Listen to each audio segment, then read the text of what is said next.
Assalamualaikum warahmatullahi wabarakatuh. Selamat malam, berjumpa lagi dalam acara kita Kata Dokter bersama Rumah Sakit Umum Kambang. Bersama saya Dr. Dwi Widya. Jadi pada malam hari ini kita sudah kedatangan narasumber yang handal di bidang urologi, ya dokter ya, yaitu Dr. Ardiansyah Feryadi Sitompul, spesialis urologi. Terima kasih dokter atas waktunya. Terima kasih. Sudah bersedia hadir, ya dok ya. Nah nanti yang akan kita bahas pada malam hari ini topiknya mungkin agak lebih menitik beratkan kepada pria ya dok ya. Masalah pria, yaitu masalah tentang ketika kita sulit buang air kecil, waspada terhadap penyakit prostat. Nah, jadi pantengin terus acara kita di Kata Dokter bersama Rumah Sakit Umum Kambang. Kita akan tanyakan langsung pada ahlinya mengenai penyakit prostat. Nah, dokter, yang ingin ditanyakan, coba penjelasan dari dokter, dok. Prostat itu sebenarnya apa sih? Dan penyakit prostat itu apa sebenarnya yang terjadi, dokter? Oke, jadi prostat itu merupakan organ termasuk organ seksual ya dari laki-laki. Fungsinya merupakan bagiannya cleanser. Dia menghasilkan sekret nanti yang dipergunakan pada saat terjadi ejakulasi. Jadi kalau dikatakan orang biasa mengatakan mani atau semen ya. Semen itu merupakan campuran dari cairan yang dikeluarkan oleh testis, ada vesicula seminalis dan ada cairan prostat gitu. Jadi dia memang bagian dari fungsi reproduksi sebenarnya gitu. Jadi pada dasarnya semua laki-laki pasti punya gitu. Punya ya. Jadi cuma permasalahannya ketika nanti seseorang berusia 40 atau 50 tahun dia akan mulai membesar gitu. Nah, penyakit prostat itu sebenarnya bisa aja mengenai usia kapan saja gitu ya. Ada yang prostatnya infeksi misalnya, namanya prostatitis. Tapi yang pada umumnya orang tahu bahwasanya kok orang-orang yang berusia tua, nah itu namanya kelainan pembesaran kelenjar prostat, atau namanya yang paling banyak itu hiperplasia prostat. Tapi jangan salah bahwasanya pembesaran kelenjar prostat itu bukan cuma itu, kadang-kadang ada juga namanya kanker prostat. Bisa jadi karena infeksi prostat tadi yang saya bilang prostatitis. Mungkin kalau prostatitis bisa juga kena orang-orang yang lebih muda. Tapi khusus untuk pembesaran kelenjar prostat yang jinak memang ya secara ini memang harus di usia 40-50 tahun ke atas yang terkena gitu. Baik, jadi pada dasarnya ya dokter ya, kelenjar prostat itu memang merupakan salah satu alat reproduksi bagi pria ya dokter ya. Jadi salah satunya adalah kelenjar prostat seperti itu. Nah, mengenai penyakit prostat itu sendiri ternyata ada macam-macam ya dok ya. Ada yang infeksi, ada yang pembesaran, kemudian ada yang parah juga kanker prostat ya dokter ya. Nah, yang ingin kita tanyakan dok, mungkin yang paling sering kejadiannya adalah pembesaran itu ya dokter ya. Boleh dijelaskan dok sedikit penyebabnya dok, jadi biar bapak-bapak, ibu-ibu di rumah khususnya ini agak lebih wanti-wanti di rumah dok, mempersiapkan apa yang harus dihindari dok. Jadi kalau yang paling banyak kelainan pada prostat itu adalah namanya pembesaran kelenjar prostat jinak atau benign prostat hyperplasia. Jadi benign prostat hyperplasia atau BPH itu merupakan kelainan prostat ya, terjadinya pembesaran dan jumlah sel yang banyak, makin bertambah jumlah selnya, baik sel kelenjarnya ataupun sel stromanya gitu, sehingga volume prostatnya akan semakin lama makin membesar, sehingga nanti dia akan menimbulkan obstruksi di bawah leher kandung kemih. Obstruksi itu nanti yang akan menimbulkan gejala, kemudian akan muncul seperti gejala yang dikeluhkan oleh pasien, misalnya sering-sering kencingnya jadi nggak lancar, tidak puas, dan kadang menetes gitu. Sering-sering kencing pada malam hari dan kadang tidak bisa menahan air kencing. Nah, itu akibat dari pembesaran kelenjar prostatnya sendiri. Sebabnya apa? Secara teori, sebabnya tidak diketahui pastinya apa. Tapi ada beberapa teori yang menyebabkan bahwasanya pembesaran itu disebabkan karena ketidakseimbangan antara hormon laki-laki dan hormon perempuan, misalnya contoh. Atau yang kedua, hipersensitif dari reseptor dari si sel stroma, si sel prostat tersebut terhadap hormon laki-laki, sehingga dia merangsang terjadinya banyak sekali pertumbuhannya. Tapi yang paling banyak tadi teorinya ya gara-gara sensitivitas dari sel stroma terhadap reseptor itu, baik sel stroma dan kelenjar itu terhadap hormon laki-laki tadi, sehingga volumenya akan makin lama makin membesar gitu. Banyak lagi teori-teori yang lain ya, termasuk ada namanya teori stem cell dari sel prostatnya juga bisa mengaruh. Ada autokrin namanya, jadi komunikasi antara sel prostat dengan sel prostat yang lain, mereka berkomunikasi untuk terus melakukan pembesaran pertumbuhan yang berlebihan karena program kematian sel yang terprogram itu sudah di stop oleh sel prostatnya sendiri gitu kira-kira. Baik, jadi sebenarnya kalau teorinya cukup banyak ya dokter ya. Mengenai apa sih sebenarnya penyebab penyakit prostat. Namun mungkin memang belum pasti ya dokter ya, dalam artian mungkin kalau ini disebabkan oleh banyak konsumsi sesuatu atau tidak konsumsi sesuatu, mungkin itu masih tanda tanya juga ya dokter ya, dalam artian sebenarnya sih kalau pengaruh makanan tidak ada ya. Yang paling penting bahwasanya pembesaran kelenjar prostat jinak itu yang utamanya karena pengaruh usia. Artinya hanya mereka yang berusia di atas 40, rata-rata kalau di Indonesia itu sekitar umur 55 sampai 60 tahun yang paling banyak frekuensinya ya. Ya kalau mereka masih muda ya nggak mungkin pembesaran kelenjar prostat jinak, tapi bisa jadi pembesaran prostat yang lain, contohnya tadi karena infeksi misalnya kan, prostatitis misalnya kan bisa gara-gara itu. Tapi kalau khusus untuk pembesaran kelenjar prostat yang jinak ya pada umumnya ya emang harus yang usia tua gitu. Lanjut ya dokter ya. Jadi memang peningkatan usia jadinya sebanding dengan kemungkinan terjadinya penyakit pembesaran prostat. Semakin besar, semakin tua ya semakin besar kemungkinan dia akan terkena BPH. Baik, seperti itu. Nah itu tadi penjelasan dari Dr. Ardiansyah mengenai sebab dari penyakit pembesaran kelenjar prostat itu sendiri. Memang kalau di Indonesia sendiri memang khususnya sepertinya memang lansia ya dok ya. Ininya target utamanya seperti itu ya dok ya gitu. Jadi penyakit pembesaran prostat yang memang tipikalnya hiperplasia atau pertambahan jumlah selnya itu memang biasanya menyerang lansia. Mungkin kalau usia lebih muda yang mungkin terjadi adalah infeksi ya dok ya. Bisa karena infeksi. Seperti itu. Baik dokter. Nah sepertinya sudah banyak yang bertanya ya, mengirimkan video dari rumah. Nanti dok setelah jeda-jeda berikut ini kita akan saksikan berbagai pertanyaan dari masyarakat di rumah. Jangan kemana-mana, setelah jeda-jeda berikut ini kita akan kembali.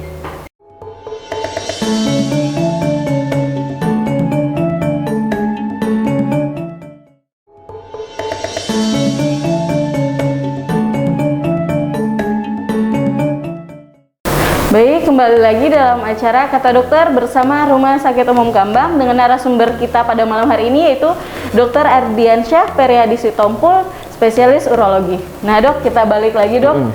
Nah tadi yang seperti udah kita janjiin bahwa kita akan menjawab pertanyaan yang udah ada videonya dari masyarakat dok. Mari kita saksikan video berikut ini sejenak ya dok.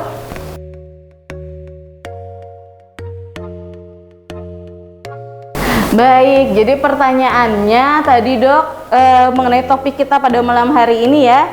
Saya setiap mau buang air kecil suka nggak bisa, padahal udah kebelet. Solusinya gimana ya? Mungkin kalau bahasa kita kayak anyang-anyangan gitu ya mungkin ya dok ya. Gitu. Jadi gimana dokter menurut dokter? Ya, ya kalau seandainya anyang-anyangan, banyak kemungkinan penyebabnya ya. Ingat bahwa setiap ada gangguan di bawah leher kandung kemih itu akan memunculkan gejala namanya lower urinary tract symptoms ya. Salah satunya ada gejala frekuensi ya. Nah, buat ya Bapak tadi mungkin ya kalau seandainya memang sering anyang-anyangan bisa karena tadi prostat juga bisa. Selain itu bisa juga karena infeksi di kandung kemih juga bisa. Kemudian bisa karena adanya penyempitan di saluran kemih bagian bawah, di uretra namanya juga bisa. Atau mungkin karena ada batu di kandung kemih juga bisa. Jadi hal-hal tersebut bisa. Nah lebih baik ya kalau kita harus tanya dulu lebih detailnya lagi anyang-anyangannya itu seperti apa, adakah faktor gejala-gejala penyakit yang lain mungkin. Tapi ya kalau seandainya laki-laki usia tua anyang-anyangan, kita pertama kali memikirkan kemungkinan besar dia memang mungkin bisa ya, jadi BPH prostat tadi gitu. Baik. Jadi secara sederhana mungkin kita membedakannya seperti itu ya dok ya. Maksudnya dalam artian sulit buang air kecil itu tidak semata-mata semuanya prostat ya dokter ya. Tapi jika memang lansia atau usianya sudah tua, bapak-bapak, mungkin kita akan memikirkan itu diagnosis utamanya. Kemungkinannya BPH. Iya, baik. Dokter, menurut dokter, jadi apa aja tahapan yang harus dikerjakan dok untuk menegakkan, misalnya sesudah periksa ke dokter, apalagi pemeriksaan yang biasanya dilakukan? Biasanya kita akan awalnya setelah kita lakukan anamnesis, kita akan menghitung namanya skor IPSS-nya. Karena dari skor IPSS itu bisa kita tentukan gejala sumbatan di bawah kandung kemihnya itu ringan apa berat gitu ya. Kemudian jika seandainya itu selesai, mungkin kita memerlukan pemeriksaan penunjang yang sederhana aja seperti pemeriksaan laboratorium untuk air kencing atau urin ya, untuk menyingkirkan ada apa tidak infeksi. Tapi tidak kalah pentingnya lagi, pada kasus-kasus yang kita curigai pembesaran kelenjar prostat, kita harus lakukan pemeriksaan namanya colok dubur ya, untuk melakukan screening awal terhadap adanya kecurigaan kanker prostat. Keganasan ya dokter ya. Kalau perlu kita akan periksakan juga pemeriksaan PSA ya, prostat spesifik antigen, untuk juga membantu screening dalam menyingkirkan ada tidaknya suatu kanker prostat. Ya setelah itu jika seandainya memang dari baru kita lakukan lebih jelasnya lagi nanti dengan pemeriksaan imaging atau pencitraan ya. Minimal kita lakukan ultrasonografi, yang paling baiknya melalui rektal ya, atau paling sederhana mungkin bisa yang sering kita kerjakan ya transabdominal ya. Nanti bisa terlihat kalau memang terjadi pembesaran kelenjar prostat, bisa kita lihat langsung dengan USG ultrasonografi tadi, sekaligus untuk menyingkirkan kemungkinan yang lain, apakah ada batu di kandung kemih apa tidak gitu. Kalau juga tidak ada ya kemungkinan terakhir bisa jadi gara-gara adanya penyempitan di uretranya, namanya sterictur uretra. Jadi ya simpelnya kita harus lihat lagi case by case-nya gitu, tergantung apa gitu gejala penyerta dari orang seringan yang lain. Yang paling sederhana bisa jadi gara-gara cuma infeksi saja gitu. Iya, infeksi saja ya dokter. Baik, jadi memang dengan keluhan yang disebutkan Bapak tadi itu cukup luas kemungkinannya ya dokter ya.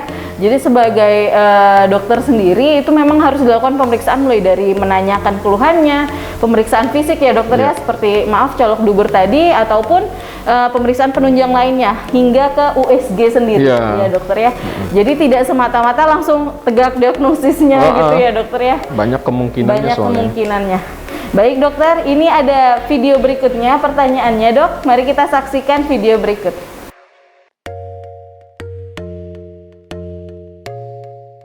Baik, jadi itu pertanyaan yang kedua dokter dari masyarakat yang dimasukkan melalui video, yaitu kapan sih dok susah buang air kecil itu menjadi berbahaya? Nah, kata bahayanya ini ada clue-nya nggak sih dok? Kapan sih buang air kecil susah buang air kecil itu jadinya berbahaya? Kalau misalnya dibarengin apa sih dok gitu?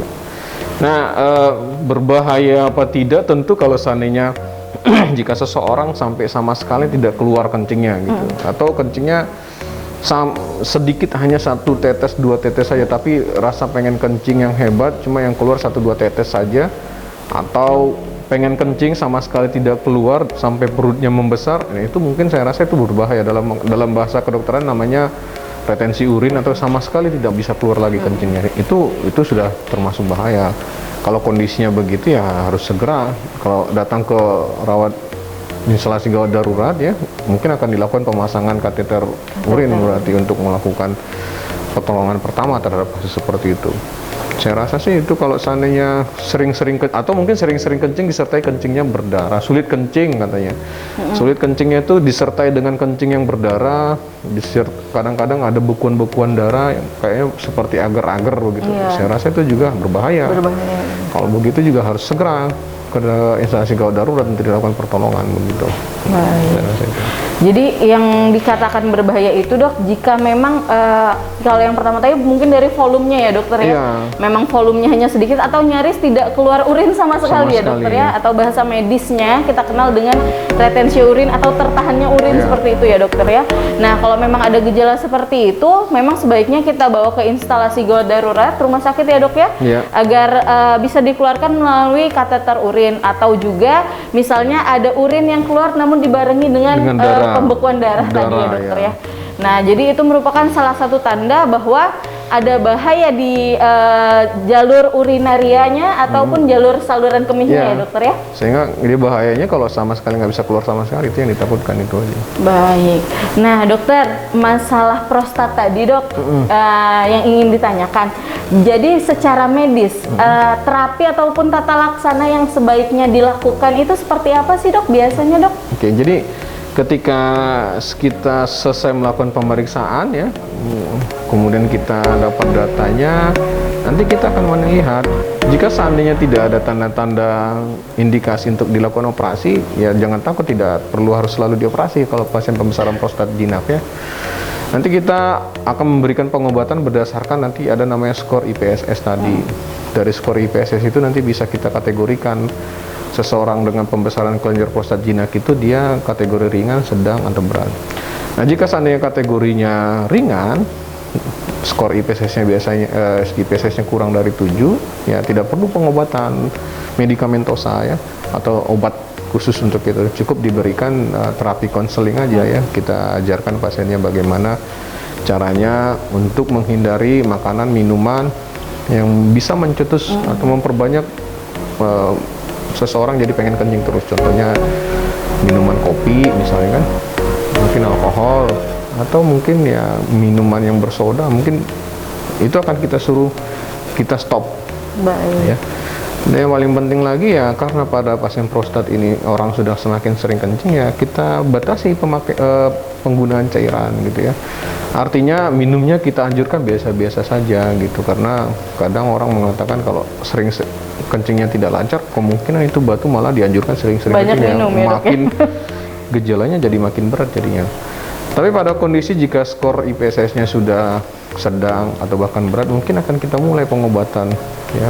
Mungkin bisa kita mulai obat satu atau kombinasi dari beberapa jenis obat prostat yang ada gitu.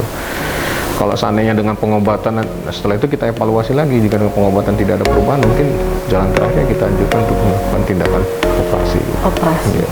Baik. Jadi seperti itu. Memang kalau untuk terapi atau tata laksana ya dok ya, balik lagi untuk pembesaran prostat ini tergantung dari gradingnya atau skornya ya dok ya. Skor dari IPSS-nya. IPSS-nya ya dok ya. Jadi memang tergantung ringan, sedang atau berat. Jadi akan disesuaikan dengan tingkatan tersebut tahap terapinya. Iya, baik. Baik dokter, kita istirahat dulu sejenak ya dok ya. Kita saksikan jeda-jeda berikut ini, kita akan kembali.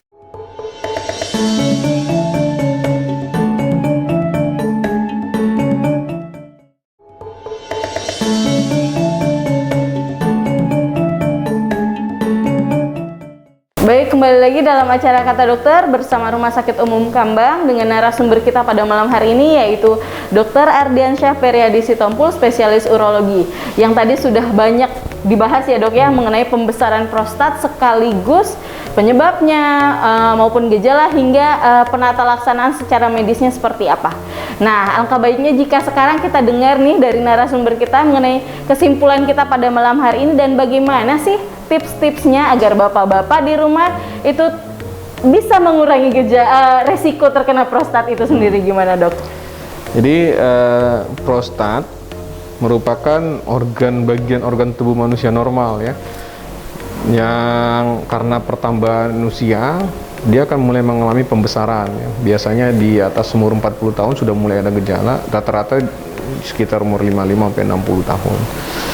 Nah, biasanya gejalanya dimulai dengan keluhan kencing tidak tuntas, kemudian terkadang disertai mengedan kencingnya biar bisa tuntas, sering-sering kencing, pancaran kencing mulai lemah, rasa tidak puas pada saat kencing, sering kebangun malam gara-gara kencing, dan kalau disuruh menahan kencing biasanya sulit buat mereka. Nah, biasanya kalau usia laki-laki di usia di atas 50 tahunan mungkin itu ya mungkin saja itu pembesaran kelenjar prostat ya. Nah, kelenjar prostat tadi, pembesaran kelenjar prostat bisa karena pembesaran kelenjar prostat yang ringan ya, yang jinak maksud saya, dan ada yang ganas. Biasanya kita akan lakukan screening dulu untuk membedakan ini pembesaran kelenjar prostat yang jinak kah atau mengarah ke keganasan ya. Setelah itu kalau setelah kita simpulkan ini pembesaran kelenjar jinak ya, pembesaran kelenjar prostat yang jinak, maka kita akan memulai pengobatan. Nah, pengobatannya berdasarkan nanti kita lihat skor IPSS namanya. Jika skor IPSS-nya ringan, kategorinya ringan, mungkin tidak perlu pengobatan medikamentosa ya, mungkin kita lakukan perubahan gaya hidup saja ya. Tapi kalau sudah mulai sedang atau bahkan berat mengganggu keseharian, mungkin akan kita mulai menggunakan pengobatan. Nah, pada kondisi tertentu mungkin ya, misalnya udah sampai tidak bisa kencing tadi ya, atau kencingnya sudah berdarah, kadang disertai ada batu atau infeksi, batunya di kandung kemih, ada infeksi di kandung kemih, mungkin ya pada kondisi seperti tadi harus dilakukan tindakan operasi. Ya. Tapi pada umumnya sih kalau segera datang biasanya masih bisa kita lakukan pertolongan dengan medikamentosa saja atau pengobatan saja begitu. Baik, jadi pada intinya ya dokter ya, alangkah lebih baik jika gejala yang dirasakan itu tidak berkelanjutan ya dokter. Ya. Jika sudah ada gejala di saluran kemih, baik itu bisa disebabkan oleh prostat ataupun adanya batu ya dokter ya. Ya. Alangkah baiknya jika langsung diperiksakan saja ke dokter di rumah sakit seperti itu, karena kita tidak tahu ya dokter ya, kadang membedakan antara gejalanya ini karena batu atau memang karena pembesaran prostat itu sendiri. Jadi harus dilakukan pemeriksaan lebih lanjut. Ya. Baik, jadi bagi bapak-bapak ataupun ibu-ibu di rumah yang mempunyai keluhan di saluran kemih, baik keluhan buang air kecil atau buang air kecilnya ada darah atau tersendat ya dokter ya, boleh silahkan ke praktek Dr. Ardiansyah Periadi Sitompul, spesialis urologi di Rumah Sakit Umum Kambang setiap hari Senin, Rabu, dan Jumat pukul 14.00 ya dokter ya.